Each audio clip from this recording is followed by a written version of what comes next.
जय श्री राम दोस्तों। कैसे हैं आप? उम्मीद है आप अच्छे होंगे। प्रभु श्री राम आपके जीवन में सुख समृद्धि लाए। दोस्तों, आज की कहानी का शीर्षक का नाम है अगस्त का आश्रम। प्रभु श्री राम, लक्ष्मण और सीता तीनों अब वन में भटक रहे हैं और कल सुतीक्ष्ण मुनि से मिले हैं और फिर आज अगस्त मुनि का आश्रम में जाते हैं। उसकी कहानी हम आपको सुनाने जा रहे हैं, कृपया ध्यान से सुनिएगा।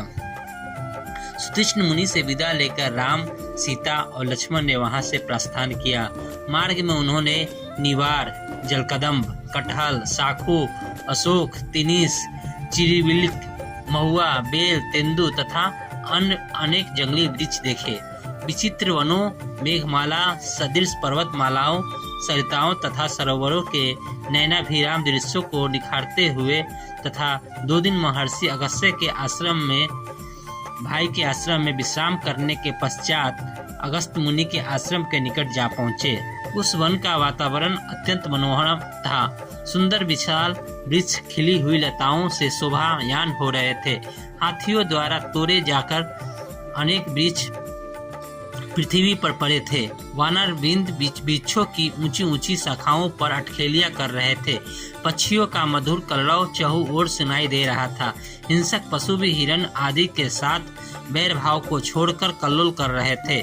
उन्हें देखकर राम लक्ष्मण से बोले, हे लक्ष्मण, महर्षि अगस्त्य के आश्रम के अद्भुत प्रभाव से जन्मजात शत्रु भी एक दूसरे की हत्या करना भूलकर परस्पर स्नेह का बर्ताव कर रहे हैं।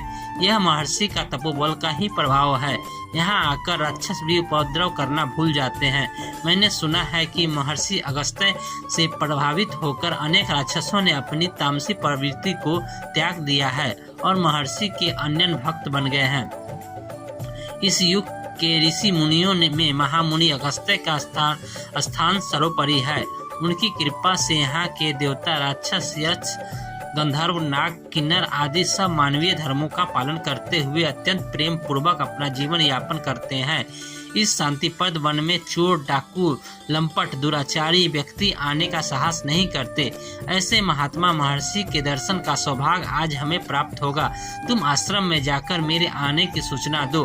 राम की आज्ञा पाकर लक्ष्मण आश्रम के भीतर गए और महर्षि के एक शिष्य से बोले, हे सौम्य, कृपा करके तुम महर्षि अगस्त्य को सादर सूचित करो कि अयोध्या के तेजस्वी सम्राट दशरथ के ज्येष्ठ पुत्र श्री रामचंद्र जी अपनी पत्नी जनक नंदिनी सीता के साथ उनके दर्शन के लिए पधारे हैं। वे आश्रम में प्रवेश की अनुमति की प्रतीक्षा कर रहे हैं। शिष्य से लक्ष्मण का संदेश सुनकर अगस्त्य मुनि बोले, तुमने यह अत्यंत आनंददायक समाचार सुनाया है। राम की प्रतीक्षा करते हुए मेरे नेत्र थक गए थे। तुम जल्दी से जाकर राम को सीता और लक्ष्मण के साथ मेरे पास ले आओ।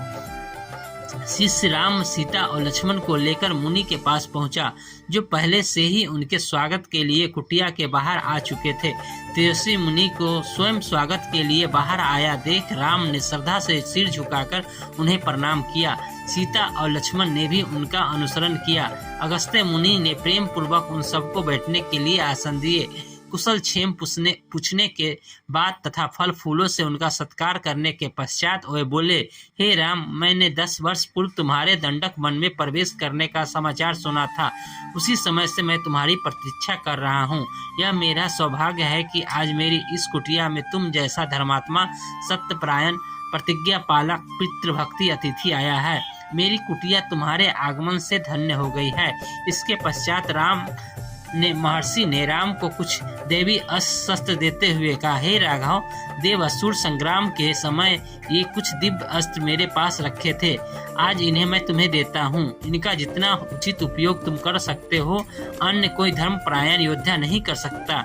इस धनुष का निर्माण विश्वकर्मा ने स्वर्ण और वज्र के सम्मिश्रण से किया है। ये बाण स्वयं ब्रह्मा जी ने दिए थे।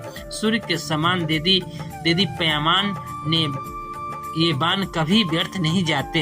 इंद्र के द्वारा प्रदत्त यह तरकस भी मैं तुम्हें दे रहा हूँ। इनमें अग्नि की भांति दाहक बाण भरे हुए हैं। यह खड्ग कभी न टूटने वाला है, चाहे इस पर कैसा ही वार किया क्यों न जाए। इन अस्त्र शस्त्रों को धारण करके तुम इंद्र की भांति अजय हो जाओगे।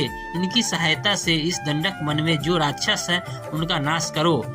राम ने महर्षि के इस उपहार के लिए उन्हें अनेक धन्यवाद दिए और बोले, मुनिराज, आपने मुझे इन अस्त्र शस्त्रों के योग्य समझा। यह आपकी मुझ पर अत्यंत अनुकंपा है, जो मैं अवश्य ही इनका उचित उपयोग करने का प्रयास करूंगा। मुनि ने कहा, नहीं राम, इसमें अनुकंपा की कोई बात नहीं है। तुम मेरे आश्रम में आने वाले असाधारण अतिथि हो। तुम्हें देखकर मैं कृत्य हो गया हूँ। लक्ष्मण भी कम महत्वपूर्ण अतिथि नहीं है। ऐसा प्रतीत होता है कि इसकी विशाल बलिष्ठ भुजाएं विश्व पर विजय पताका फहराने के लिए ही बनाई गई है, और जानकी का तो पति प्रेम और पति निष्ठा संसार की स्त्रियों के लिए अनुकरणीय आदर्श है। इन्होंने कभी कष्टों की छाया भी नहीं देखी, तो भी केवल पति भक्त के कारण तुम्हारे साथ इस कठोर वन में चली आई है। इनका अनुकरण करके सनारिया स्वर्ग की अधिकारिणी हो जाएगी। तुम तीनों को अपने बीच में पाकर मेरा हृदय प्रफुल्लित हो उठा है। तुम लोग लंबी यात्रा करके आए हो, थक गए होंगे, अतएव अब विश्राम करो। मेरी यह इच्छा है कि तुम लोग वनवास की शेष अवधि यहीं पर व्यतीत करो। यहाँ तुम्हें किसी प्रकार का कष्ट नहीं होगा। ऋषि के स्नेह पूर्वक वचन सुनकर राम ने हाथ जोड़कर उत्तर दिया, हे मुनिराज, जिनके दर्शन बड़े बड़े राजा महाराजाओं तथा दीर्घ काल तक तपस्या करने वाले ऋषि मुनियों को भी दुर्लभ है, उनके दर्शन का सौभाग्य मुझे आज प्राप्त हुआ है। भला इस संसार में मुझसे बढ़कर भाग्यशाली कौन होगा। आपकी इस महान कृपा और अतिथि सत्कार के लिए मैं सीता और लक्ष्मण सहित आपका अत्यंत कृतज्ञ हूँ। आपकी आज्ञा का पालन करते हुए हम लोग आज की रात्रि अवश्य यहीं विश्राम करेंगे, किंतु वनवास की शेष अवधि आपके मनोरम आश्रम में हृदय से चाहते हुए भी बिताना संभव नहीं होगा। मैं आपकी तपस्या में किसी भी प्रकार की बाधा उपस्थित नहीं करना चाहता, परंतु आपकी सत्संगति के लाभ से भी वंचित नहीं होना चाहता। इसलिए कृपा करके आपके इस आश्रम के निकट ही कोई ऐसा स्थान बताइए जो फल युक्त वृक्षों, निर्मल जल तथा शांत वातावरण से युक्त सघन वन हो। वहाँ मैं आश्रम बनाकर निवास करूँगा। अगस्त्य मुनि ने कुछ क्षण विचार करके उत्तर दिया, हे राम, तुम्हारे यहाँ रहने से मुझे कोई असुविधा नहीं होगी। यदि फिर भी तुम किसी एकांत स्थान में अपना आश्रम बनाना चाहते हो तो यहाँ से 8 कोस की दूरी पंचवटी नामक महावन है। वह स्थान वैसा ही है जैसा तुम चाहते हो। वहाँ पर गोदावरी नदी बहती है। वह स्थान अत्यंत रमणीक, शांत, स्वच्छ एवं पवित्र है। सामने जो मधुक वन दिखाई देता है, उत्तर दिशा से पार करने के पश्चात तुम्हें एक पर्वत दृष्टिगोचर होगा। उसके निकट ही पंचवटी है। वह स्थान इतना आकर्षक है कि उसे खोजने में तुम्हें कोई कठिनाई नहीं होगी। मुनि का आदर्श पाकर संध्या वंदन आदि करके राम ने सीता और लक्ष्मण के साथ रात्रि अगस्त मुनि के आश्रम में ही विश्राम किया। प्रातःकालीन कृत्यों से निर्वृत्त होकर महामुनि से विदा हो राम ने अपनी पत्नी तथा अनुज के साथ पंचवटी की ओर प्रस्थान किया। तो ये थी आज की कहानी। आपको कैसी लगी कृपया कमेंट बॉक्स में जरूर बताइएगा। धन्यवाद।